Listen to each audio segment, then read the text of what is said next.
Next ہے تطہیر البیوت و حفظھا، گھروں کی صفائی، گھروں کی پاکیزگی اور ان کی حفاظت۔ ابھی تک بات ہوئی تھی اپنی حفاظت کی، جان کی حفاظت، اب یہ ہے آپ کے گھر کی حفاظت کیسے ہو۔ یجب علی المسلم ان یطہر بیتہ من آلات اللہو والصور المحرمۃ والتماثیل والتصالیب والکلاب وغیر ذلک مما ورد فیہ النہی، لازم ہے مسلمان پر کہ وہ اپنے گھر کو پاک کرے آلات موسیقی سے، آلات اللہ سے مراد آلات موسیقی، اور والصور المحرمہ حرام تصویریں، حلال کون سی ہیں؟ جو غیر جانداروں کی ہوتی ہیں، جیسے سینریز وغیرہ ہوتی ہیں، پانی، پول، دریا، پہاڑ، والتماثیل اور مجسموں سے، والتصالیب اور صلیب سے، والکلاب اور کتوں سے، وغیر ذالک وغیرہ وغیرہ، مما ورد فیہ النہی، جس کے بارے میں نہیں آئی ہے، وارد ہوئی ہے، یعنی اللہ نے منع کیا ہے۔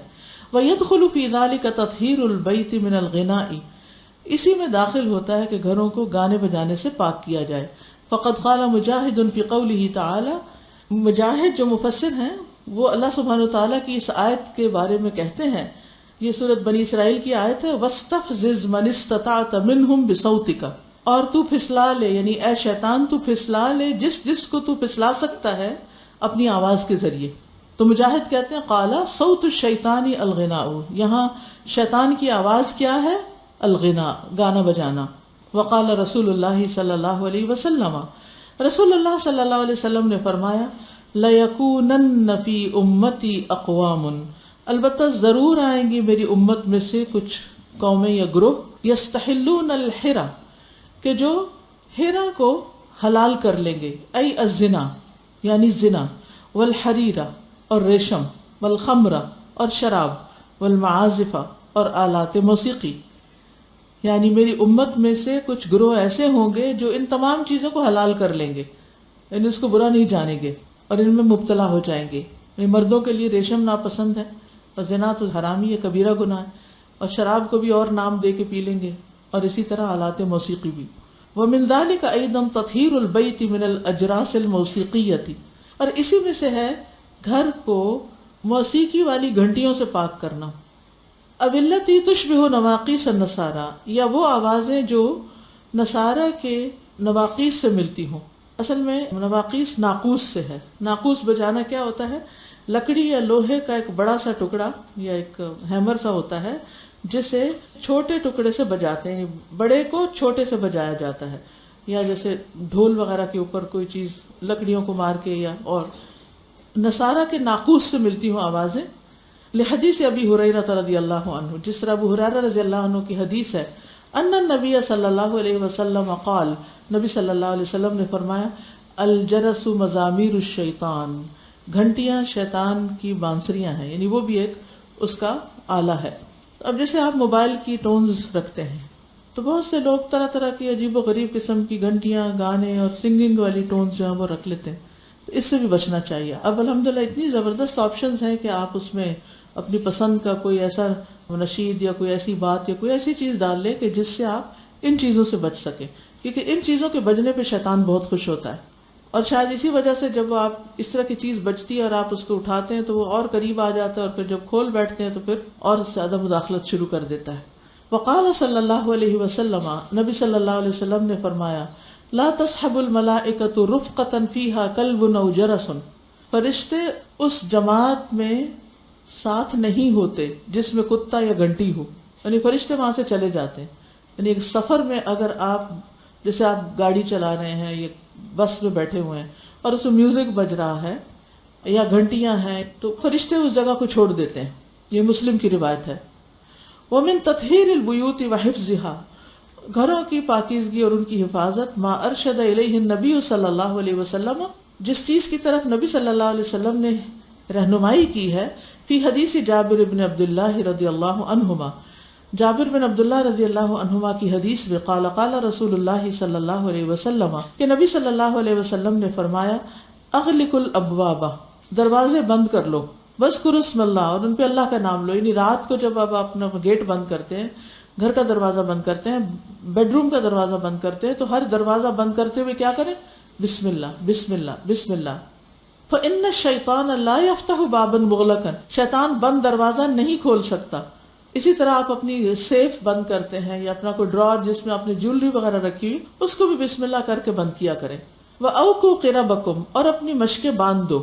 وَاذْكُرُوا اسْمَ اللَّهِ، اور اللہ کا نام لو. یعنی پانی کی مشق ہوتی ہے نا، تو اس کے منہ باندھتے ہوئے بھی بسم اللہ پڑھو، یا گھڑے کا ڈھکن یا بوٹل کا ڈھکن بند کرتے ہوئے.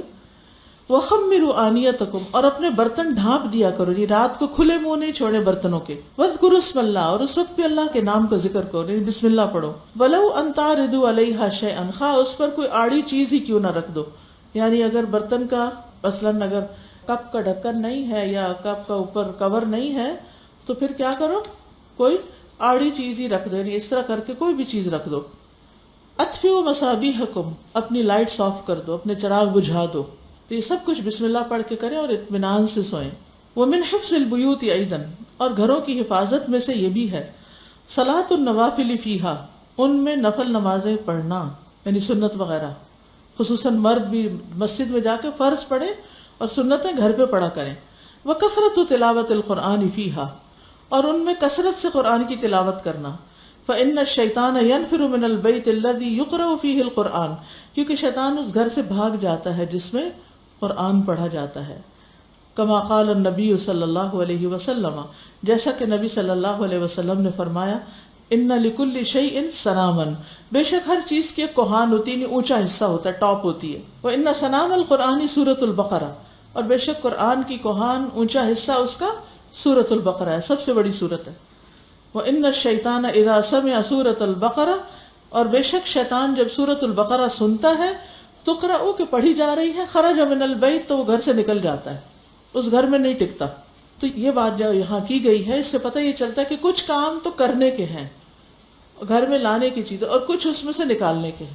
تو ایسی چیزیں جو شیطان کو دعوت دیتی ہوں ان کو گھروں سے نکال دیں، اس سے شیطان سے حفاظت ہوگی آپ. ٹھیک ہے. نیکسٹ نمبر 13، تحسین الاہل والاولاد، گھر اور اولاد کی حفاظت کرنا یا ان کو فورٹیفائی کرنا، ان کو قلعہ بند کرنا، انہیں محفوظ کرنا. عن عبداللہ بن عمرو بن العاص رضی اللہ عنہما، عبداللہ بن عمرو بن العاص رضی اللہ عنہما سے روایت ہے، ان رسول اللہ صلی اللہ علیہ وسلم قال، کہ رسول اللہ صلی اللہ علیہ وسلم نے فرمایا، اذا تزوج احدکم امرأۃ، جب تم میں سے کوئی کسی عورت سے شادی کرے، او اشترى خادما، یا کوئی غلام خریدے، فلیقل، تو کہے، اللہم انی اسألک خیرہا وخیر ما جبلتہا علیہ، اے اللہ میں تجھ سے اس کی خیر مانگتا ہوں، یعنی اس سے مجھے خیر پہنچے. وخیر ما جبلتہا علیہ، اور وہ خیر جس پر تو نے اس کو پیدا کیا یا اس کی فطرت میں رکھا. واعوذ بک من شرہا وشر ما جبلتہا علیہ، اور میں پناہ لیتا ہوں تیری اس کے شر سے اور جس پر تو نے اسے پیدا کیا. ہو سکتا ہے کسی کے ذہن میں آئے کہ کیا عورت میں زیادہ شر ہے، تو آدمی بیوی کے اوپر پڑھے تو شوہر کے اوپر کیوں نہ پڑھا جائے. تو بات یہ ہے کہ بیوی شوہر کے گھر جا رہی ہوتی ہے، تو کوئی بھی نئی چیز جب گھر میں آئے تو اس وقت دعا پڑھنے کے لیے کہا گیا ہے. اور بعض لوگ اس سے آگے بڑھ جاتے ہیں بدگمانی میں، وہ کہتے ہیں کہ یہاں بیوی کو خادم کے برابر قرار دے دیے گئے. اس سے یہ مطلب ہرگز نہیں نکلتا. اس کا مطلب صرف یہ ہے کہ جب گھر میں کوئی نیا بندہ آئے، تو عموماً نئے لوگ کون آتے ہیں جو مستقل طور پہ گھر میں رہنے کے لیے آتے ہیں. شادی کے وقت بیوی آتی ہے جو دوسرے گھر سے مستقل طور پر اس گھر میں آ جاتی. اور اسی طرح بعض اوقات آپ کوئی جانور خریدتے ہیں، بعض اوقات کوئی غلام خریدتے ہیں، بعض اوقات آپ کوئی سرونٹ رکھتے ہیں. تو آپ دیکھیے کہ کتنے لوگ ہیں جنہوں نے سرونٹ رکھتے ہوئے یہ دعا پڑھی تھی معلوم ہی نہیں، اور پھر وہ چوریاں کرتے ہیں یا وہ دھوکہ دیتے ہیں یا کچھ اور کرتے ہیں، پھر ہم ان کو نکال دیتے ہیں. وہ کہتے ہیں بڑا پریشان کرتے ہیں. یہ کہتے ہیں کہ میں پڑھتی ہوں ہمیشہ اور الحمدللہ آج تک گھر میں کوئی یعنی نوکروں وغیرہ کی وجہ سے کوئی نقصان نہیں ہوا. اسی طرح بعض اوقات کوئی بچہ اڈاپٹ کیا آپ نے، یہ تو ایک مثال کے طور پر جو عمومی طور پر چیزیں ہوتی ہیں ان کا ذکر کیا گیا. لیکن اگر آپ گھر میں کوئی بھی چیز لاتے ہیں تو اس پر آپ اس دعا کو پڑھ سکتے ہیں کہ اللہ اس چیز کی شر سے ہمیں محفوظ رکھنا. ورنہ کیا ہوتا ہے کہ اپنی ہی ہاتھوں سے خریدی ہوئی چیزیں انسان کے لیے موت کا باعث بن جاتی ہیں، نقصان کا باعث بن جاتی ہیں، خصوصاً جب نئے گھر بنتے ہیں. وعن ابن عباس، اور ابن عباس رضی اللہ عنہ سے روایت ہے، قال کہتے ہیں، کان نبی صلی اللہ علیہ وسلم، کہ نبی صلی اللہ علیہ وسلم یعوذ الحسن والحسین، حضرت حسن اور حسین کو اللہ کی پناہ میں دیتے تھے. وَيَقُولُ اور کہتے ان اباکما کہ تم دونوں کے باپ کان یعوذ بہا اسماعیل و اسحاق اسماعیل اور اسحاق علیہ السلام کو وہ انہی کلمات کے ساتھ اللہ کی حفاظت میں دیتے، پناہ میں دیتے، اعوذ بکلمات اللہ التامۃ من شر کل شیطان وہامۃ ومن کل عین لامۃ، میں پناہ لیتا ہوں اللہ کے کلمات کی سارے کے سارے، ہر شیطان اور موذی جاندار سے اور ہر نظر بد سے. اور اس کو اس طرح بھی پڑھا جاتا ہے اعوذکم یا اعوذکا یا اعوذکما بکلمات اللہ التامۃ من شر کل شیطان وہامۃ ومن کل عین لامۃ. اور یہ بچوں کے علاوہ بڑوں پہ بھی پڑھ سکتے ہیں، خصوصاً اگر ان کو کوئی بیماری ہو، تکلیف ہو. ومن تحسین الاولاد اور اولاد کو محفوظ کرنے کا طریقہ من الشیطانی شیطان سے استحباب التأذین فی اذن المولود یوم ولادتہ، بچے کی پیدائش کے دن اس کے کان میں آذان دینے کو مستحب گردانا گیا ہے. لحدیث ابی رافع، ابو رافع کی حدیث کے مطابق قال کہتے ہیں رأیت رسول اللہ صلی اللہ علیہ وسلم اذن فی اذن الحسن ابن علی، میں نے رسول اللہ صلی اللہ علیہ وسلم کو دیکھا کہ وہ حضرت حسن بن علی کی کان میں اذان دے رہے تھے حین ولدتہ فاطمہ، جب ان کو فاطمہ رضی اللہ تعالیٰ عنہ نے جنم دیا. امام ترمذی نے اس حدیث کو صحیح کہا ہے مگر البانی نے اس کو ضعیف قرار دیا ہے.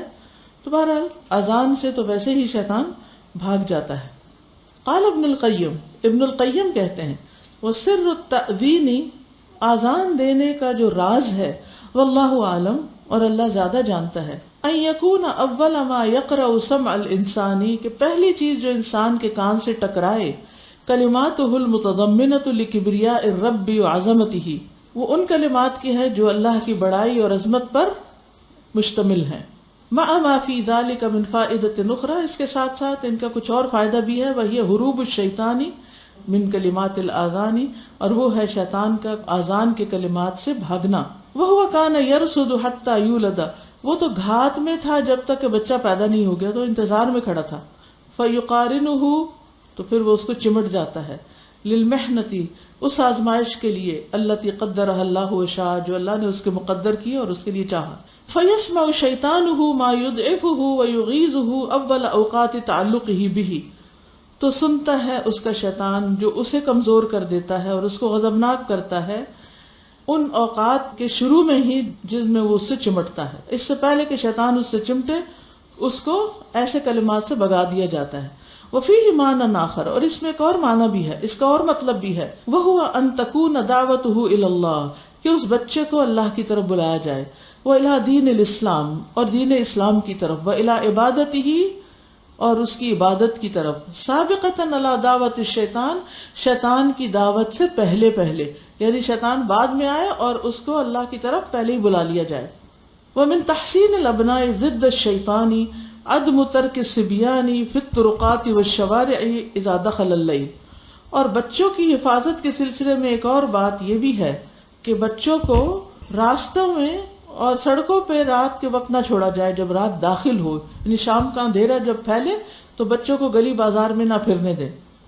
فإن الشیاطین، کیونکہ شیاطین تنتشر، منتشر ہو جاتے ہیں، فی ھذا الوقت، اس وقت. فعن جابر رضی اللہ عنہ، جابر رضی اللہ عنہ سے روایت ہے، ان النبی صلی اللہ علیہ وسلم، کہ نبی صلی اللہ علیہ وسلم نے فرمایا، قال اذا استجنح اللیل، جب رات جھک جائے، مائل ہو جائے، یعنی آنے لگ جائے، او کان جنح اللیل، یا فرمایا کہ رات کا ابتدائی حصہ ہو، فکفوا صبیانکم، تو اپنے بچوں کو روک لو، فإن الشیاطین تنتشر حینئذ، کیونکہ شیطان اس وقت پھیل جاتے ہیں ہر طرف. فإذا ذهب ساعة من العشاء فخلوهم، پھر جب رات کی ایک گھڑی گزر جائے تو ان کو چھوڑ دو، یعنی پھر وہ باہر جا سکتے ہیں. یہ پہلے بھی بات ہو چکی کہ شیاطین مغرب کے اندھیرا چھانے پر ہر جگہ پھیل جاتے ہیں.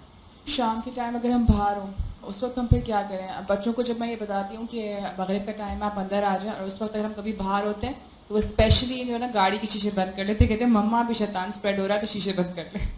تو اس پہ ہم کیا کریں گے اس وقت اگر ہم باہر ہوں؟